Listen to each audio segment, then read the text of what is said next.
Alam mo bang marami akong trabaho, Tay? Iniwanan ko lang doon. Dahil sa kadramahan mo. Hingi ka naman ba ng pera, ha? Tay, pinapaalala ko lang sa'yo.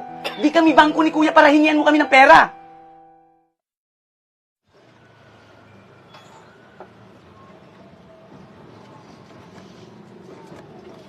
Sakay ka, Neng. Ay, opo, Tay. Sa kabilang kanto lang po ako. Tara, sakay ka na.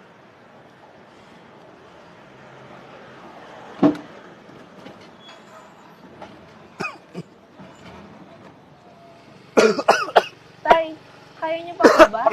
Mukhang nanghihina na po kayo eh. Sus, kayang-kaya, Neng. Malakas pa ako sa kalabaw. Neng, nag-aaral ka po ba? Ay, opo, Tay. Kung gano'n, anong year mo na? Graduating na po ako, Tay. Konting-konti na lang at makakapagtapos na din.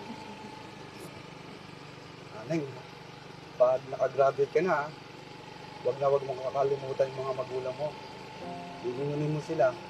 Kasi, sila naghirap para makapagtapos ka. Oo naman, Tay. Eh, kayo po pala, nasaan na po yung mga anak niyo? Yung mga anak ko, mga professional na. Isang doktor at isang engineer. Wow! Successful naman po pala yung mga anak niyo, Tay eh. Masaya po ako para sa inyo. Pero, matanong ko lang, Tay, bakit pa rin po kayo namamasada? Wala po ba kayong balak huminto? Eh, mukhang nanghihina na po kayo eh. Busy na kasi yung mga anak ko eh. May kanya-kanya na sariling buhay. Ako naman, mag-isa na lang sa bahay. Namamasada para may pagtagod-gutom. Nagagalit kasi yung mga anak ko eh, kapag nangihingi ako ng pera sa kanila.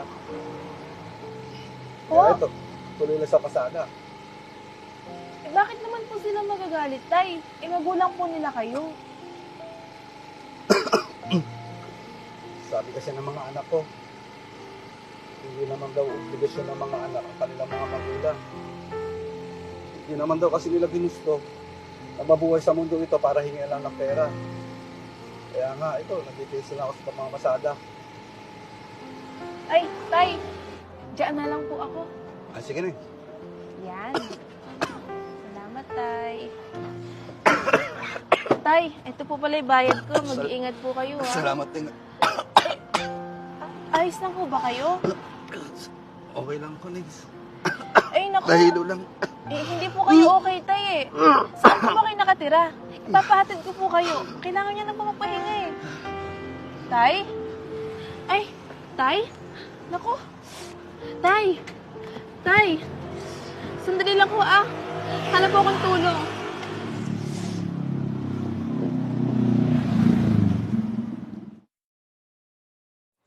Naku, Tay. Dito ba kayo nakatira?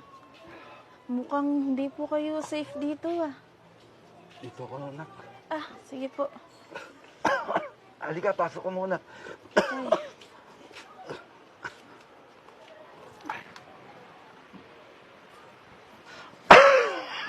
Tay, upo ho muna kayo. Salamat, Iha. Kukuha ko lang ho kayong tubig, no? Mapo. Ay, Tay, inom po muna kayo ng tubig. salamat, Iha. Tanggalin niyo ho yung vest niyo, Tay. Ang init po dito sa inyo, eh. Wala ho ba kayong electric fan dito? Wala, Ihan. Nagtitipid kasi ako eh. Ah, nga pala, Tay. Tinawagan ko ho yung dalawa niyong anak. Papunta na po sila dito. Wala, bakit?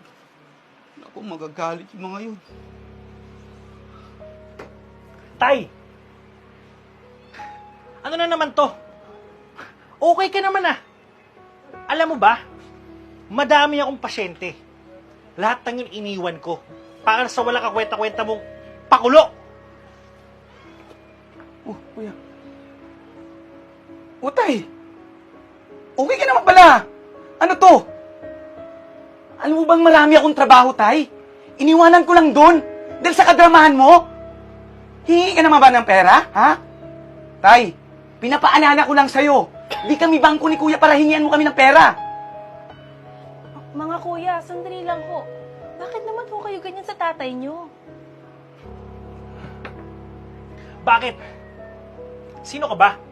Teka, let me guess. Baka pinagplanuhan nyo ng matandang to na hututan kami perang dalawa.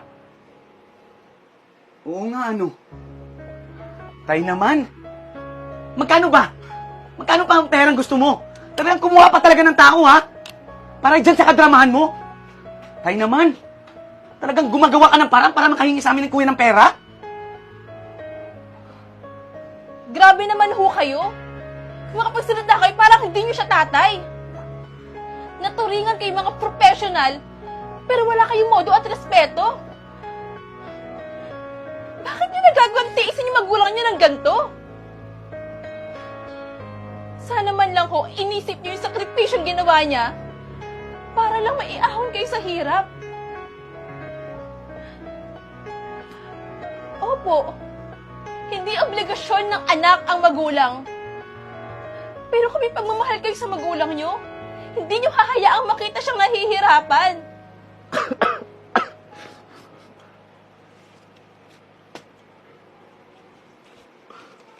May sakit ho ang tatay nyo. Ayan yung mga gamot na pilit niyang pinag-iipunan at pinagtatrabahuhan. Mga kuya, matanda na po si tatay at nanghihina na. Dapat po sa kanya nagpapahinga na lang eh. Pero ano, ito siya.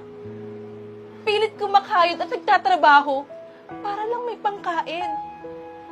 Para lang mabuhay.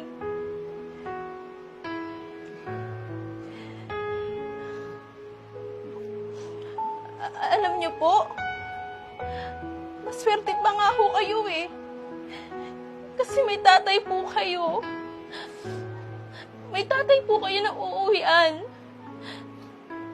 Ako nga po, nangungulila sa pagmamahal ng isang ama eh. Tapos kayo binabaliwala nyo lang. Ang akin lang naman ho, sana pahalagahan niyo po yung magulang natin hanggat nabubuhay pa po sila. Tay, patawarin niyo po ako, Tay. Hindi ko po alam. Naturingan akong doktor, pero sarili kong ama, hindi ko mapagamot. Tay, patawarin niyo po kami. Tay, lalo na po ako, Tay. Dahil nasaksihan ko po kung gaano kayong kumain para sa amin ni Kuya para makapagtapos ako ng pag-aaral. Tay, patawarin mo kami ni Kuya. Hindi namin alam, Tay. Tay, mahal na mahal ka namin. Okay lang yung mga anak. Hindi magtatanim ng sama ng magtatanim. Kailanman ang magulang hindi kayang tiisin ang mga anak. Alam niyo, masaya na akong makita maganda ang buhay niyo. Hindi kayo naghihirap. Masaya na ang tatay doon eh. Masaya na ang tatay. Tay, mas lalo kayo mahihirapan kung hindi kayo maayos sa sitwasyon nyo. Kaya sisiguraduhin ko na magiging okay na kayo. Tay, sumama na kayo sa akin. Para magsama na tayo habang buhay, Tay. Opo, Tay. Lalo na ako, Tay. Babawi kami ni Kuya sa'yo. Ayan mong suklian namin lahat ng kabutihan mo sa amin. Ni Kuya, ha? Tay, magsimula tayo ulit tatlo. Mahal na mahal ka namin. Tay. Salamat mga anak. Masaya ang tatay. Bumalik na kayo sa akin. Payakap ka mga anak. Mahal na mahal ka namin, Tay. Salamat mga anak. Ayan mo, babawi kami ni Kuya. Sisimula tayo ulit. Salamat. Salamat sa'yo. Masaya po ako para sa inyo.